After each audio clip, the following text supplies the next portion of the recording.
revolution looked like in South Vietnam's capital city of Saigon on Saturday morning. All night Friday, the guns of the revolutionary forces had been firing on the loyal government troops and their installations. All night the shells had fallen on or near the presidential palace, where President Ngo Dinh Diem and his advisor brother Ngo Dinh Nhu refused to surrender. Snipers were everywhere. The city streets rang with the rapid explosion of mortar shells over a background of shouts and cries. Tank guns were firing and submachine guns. The revolutionary forces had clearly moved according to a well-constructed plan, and they carried it out with skill, sealing off sections of the noisy, smoking city and neutralizing the government forces neighborhood by neighborhood. It was planned with intelligence. That would be a soldier's view. But even among soldiers, the battle broke down into little pieces and became a man with a gun guarding a man who had had a gun, but now... At the moment, the anti-aircraft batteries and machine gun batteries all around town are opening up, but from here you can't tell on what. All American personnel have been ordered off the streets, and here at the embassy, reports are trickling in very slowly.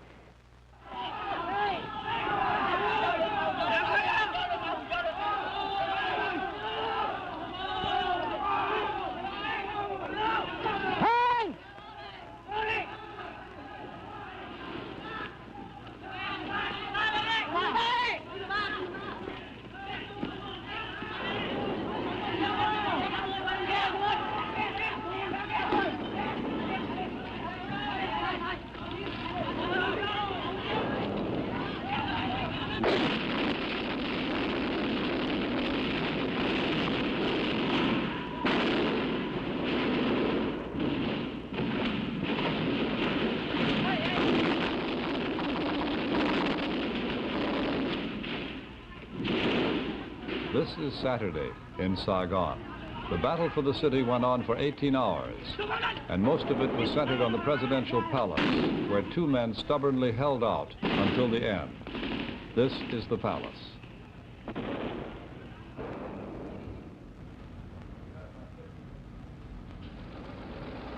Now there is a lull in the fighting. Just after 6:30 in the morning, Saturday, Saigon time, a white flag fluttered out a window of the presidential palace, and the shooting ceased. Outside, the tanks were gathered. Then the Marines went in. These are Marines, the men who were in the forefront of the battle on the revolutionary side.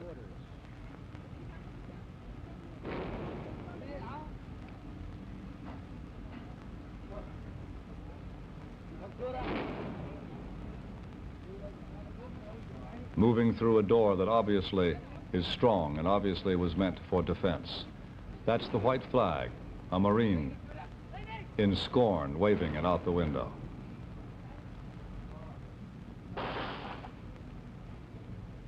Like sightseers, these young men in battle dress, camouflage uniforms, walk through the rooms of the palace.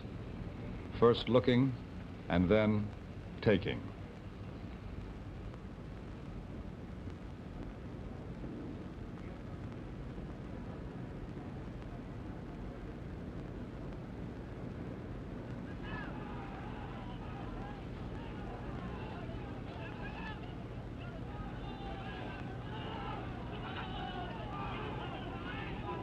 No one has said officially what happened to the two men who held out there so long, President Diem and his brother and advisor. The story in Saigon is that they escaped from this palace through a tunnel, perhaps dressed as Catholic priests, and then were seized by soldiers 3 hours later in a Catholic church. President Diem killed by gunfire, his brother killed by stabbing. That is the unofficial version. Vietnam became the American key to the security of Southeast Asia soon after the end of French colonial rule there in 1954. The country was split in half at the 17th parallel. The North fell under communist rule. The South was turned free. Since then, the story of South Vietnam has been the story of this man, Ngo Dinh Diem, the son of a noble Mandarin family that turned Roman Catholic back in the 17th century. Diem came to power in 1955. His country had been split in two a year earlier, and with a multi-billion-dollar U.S. aid program, Diem built a powerful army as a bulwark against the communist guerrillas in the north. But trouble also came from within. February 27, 1962, rebel elements in Diem's own American-equipped Air Force attacked the palace in Saigon. It was unsuccessful, and the ruling family passed it off as isolated treason. Others said the revolt was widespread.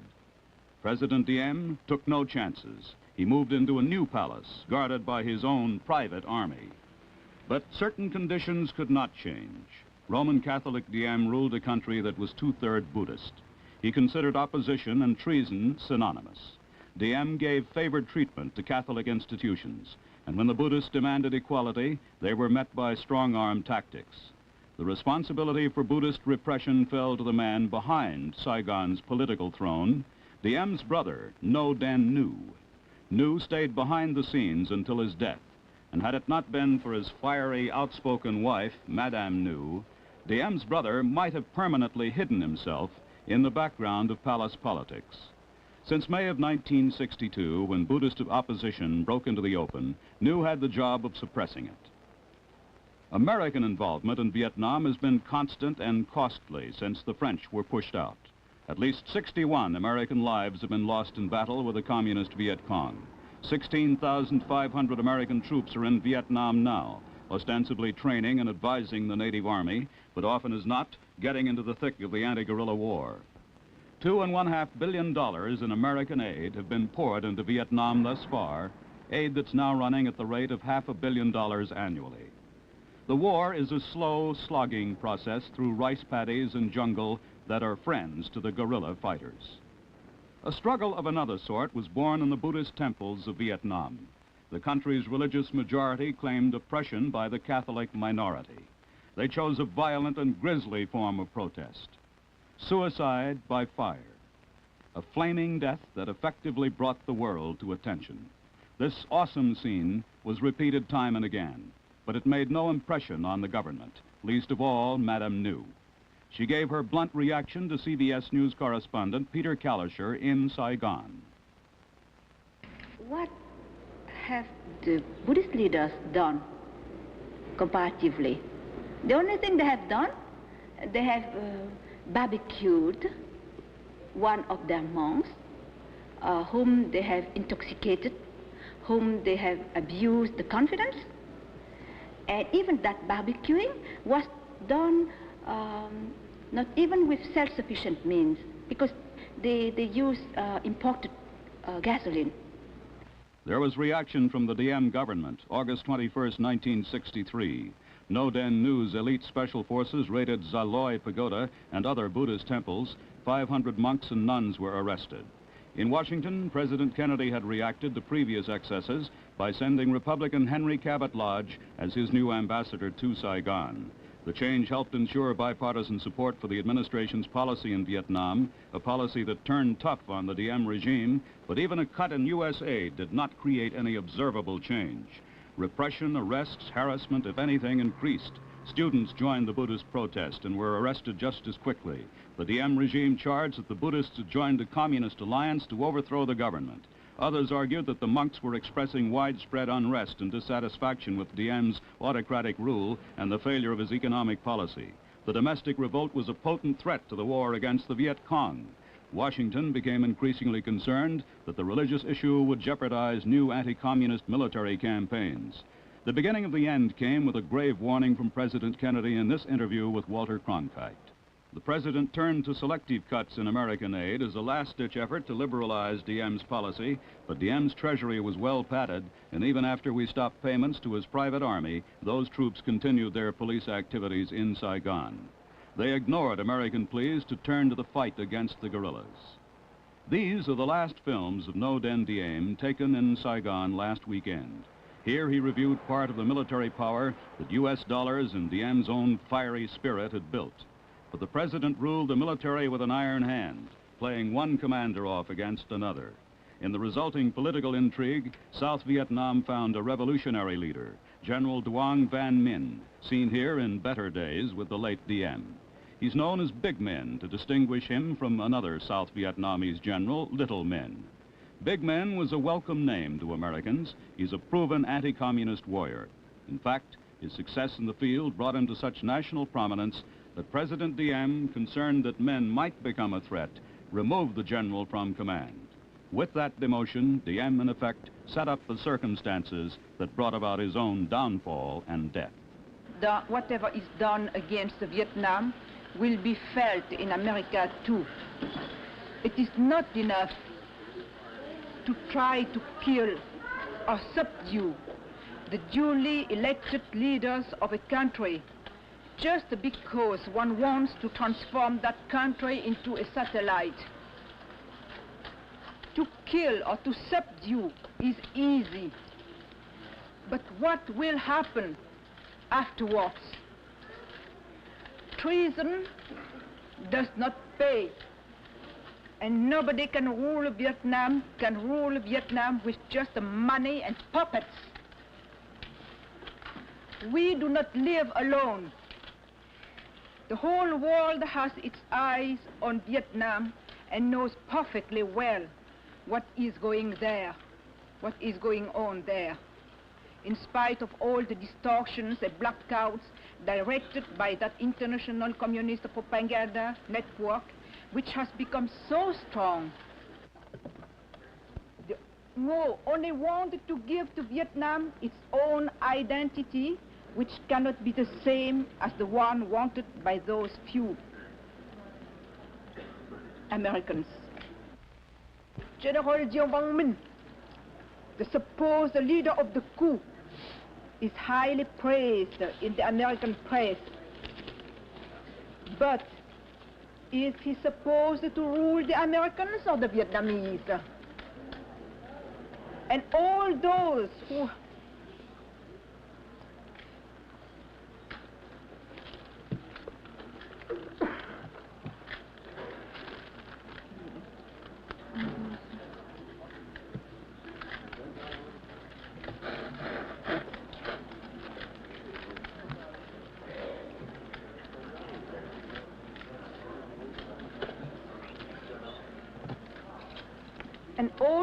whom some of the Americans intend to settle and to tutor, for how long will they hold the power, if they ever hold the power?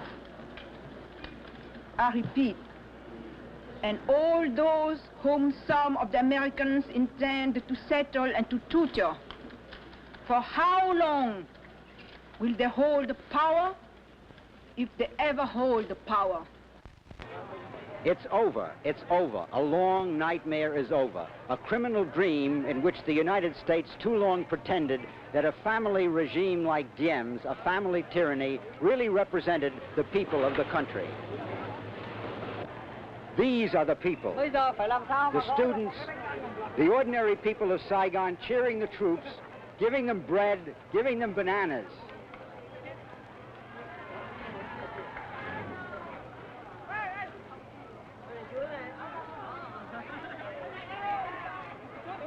The gift of the people of Saigon to their liberators.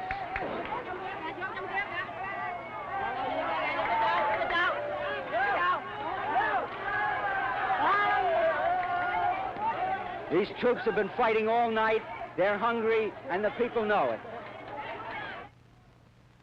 That was Peter Kalischer again in Saigon, and this is Robert Trout again at Idlewild Airport.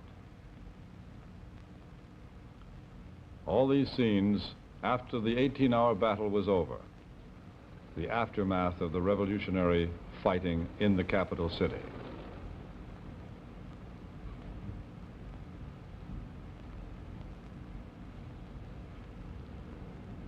Burnt-out military vehicles, wreckage, barbed wire, a one-way do-not-enter sign in front of the presidential palace, twisted.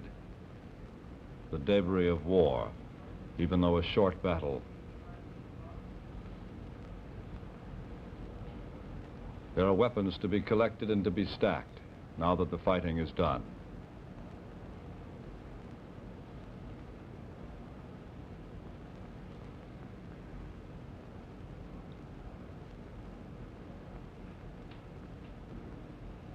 Buildings damaged by gunfire. And cars, too.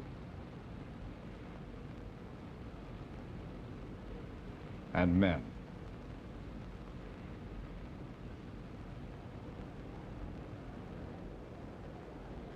The crowds are pleased, though, and for a while the government let them run wild.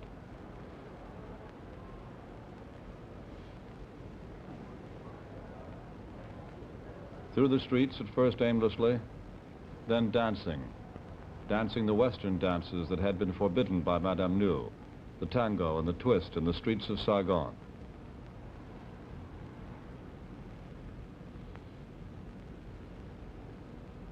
That was a statue that was erected to 3 legendary sisters in South Vietnam's history.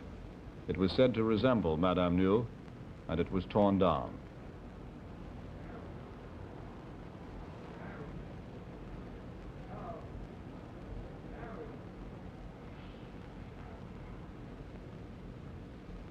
Offices and homes that belonged to some government employees were set fire.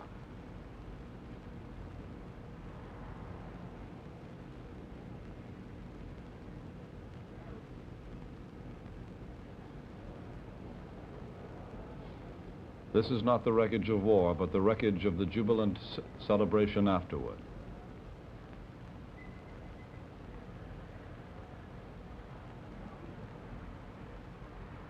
Books are being burned. The bookstore was said to have been owned by the Archbishop, who was one of the brothers of the late President Diệm, the Archbishop who is now in Rome.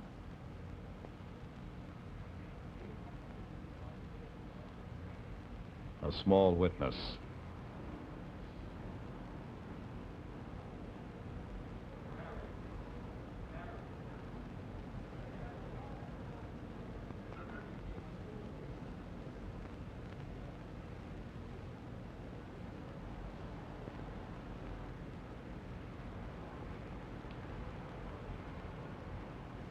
Part of the statue again.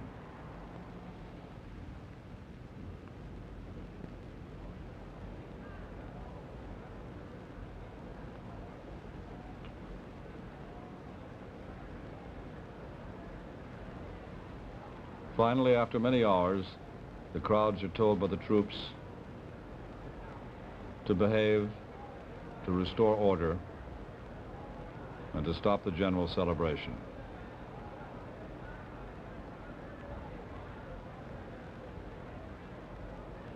No one seems too concerned. Neither the crowds nor the troops. The city of Saigon, this is how it looked when the battle was over and the soldiers, smiling half-heartedly, tried to quiet the jubilant celebration that followed.